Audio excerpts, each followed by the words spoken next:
Hi friends, welcome to Amma kitchen. So இன்னைக்கு நம்ம பார்க்க போற டிஷ் என்ன பாத்தீங்கன்னா ஜிலேபி. சோ வாங்க எப்படி செய்யலாம்னு சொல்லிட்டு வீடியோல பார்க்கலாம். சோ ஜிலேபி பண்றதுக்கு ஃபர்ஸ்ட் என்ன பண்ணனும்னா சக்கரை பாவு பண்ணிக்கலாம். சோ அதுக்கு வந்து ஒரு 1/4 kg சக்கரை வந்து கடாயில எடுத்துங்க. தேவையான அளவு தண்ணி ஊத்திக்கலாம். தண்ணி ஊத்திட்டு நம்ம ஃபர்ஸ்ட் வந்து பாவு பண்ணிக்கலாம்.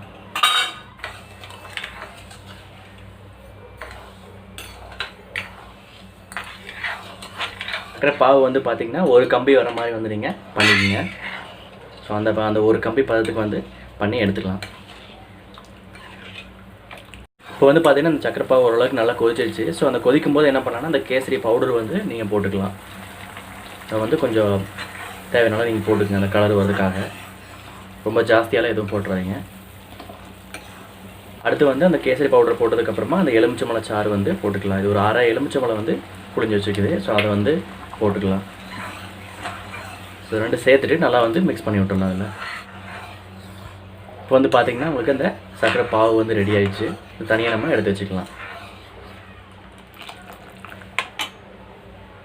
அடுத்து வந்து சக்கரை பாவு பண்ணதுக்கப்புறமா வந்து ஒரு பவுல் எடுத்துக்கங்க. பவுல் எடுத்துகிட்டு அதில் ஒரு கப்பு வந்து மைதா மாவு, அதில் வந்து சின்ன கப்பில் வந்து தயிர் எடுத்துருக்கு. அந்த தயிர் மிக்ஸ் பண்ணிக்கோங்க. அடுத்து வந்து அதே மாதிரி வந்து கார்ன்ஃப்ளவர் மாவு இருக்குது. அந்த கார்ன்ஃப்ளவர் மாவை ஆட் பண்ணிக்கோங்க.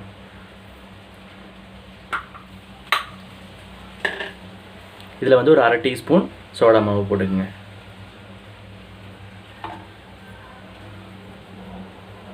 தேவையான அளவு தண்ணி ஊற்றிக்கலாம்.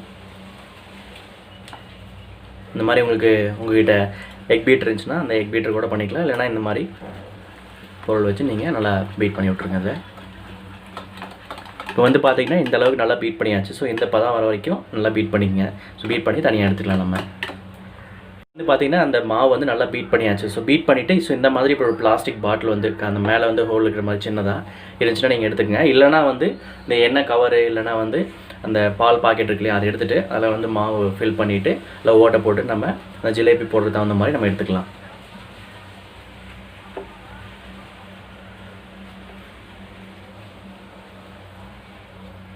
இப்போ வந்து பார்த்திங்கன்னா அந்த மாவு வந்து தனியாக அந்த பிளாஸ்டிக் பாட்டிலில் வந்து ஊற்றியாச்சு. ஸோ ஊற்றுனதுக்கப்புறமா ஒரு கடாயை எடுத்துகிட்டு எண்ணெய் எடுத்துக்கங்க. எண்ணெய் போதுமான அளவுக்கு எடுத்துகிட்டு அது சூடானதுக்கப்புறமா வந்து அதை ஊற்றிக்கலாம். எண்ணெய் வந்து பார்த்திங்கன்னா நல்லா சூடாயிடுச்சு. ஸோ இப்போ வந்து நம்ம அந்த ஜிலேபி வந்து ஊற்றிக்கலாம். ஸோ இந்த மாதிரி வந்து ஊற்றிக்கலாம்.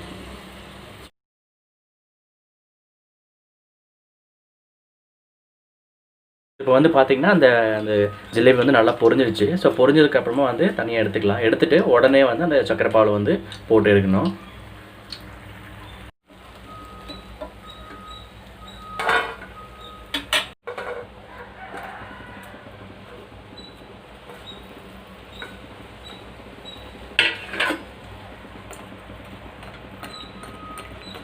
சக்கரை பாவில் போட்டுட்டு ஒரு நல்லா வந்து ஒரு 2-3 மினிட்ஸ் நல்லா டிப் பண்ணிவிட்டு நல்லா ஊற வச்சு எடுத்துட்டிங்கன்னா உங்களுக்கு ஜிலேபி ரெடி ஆகிடும். அவ்வளோதான்.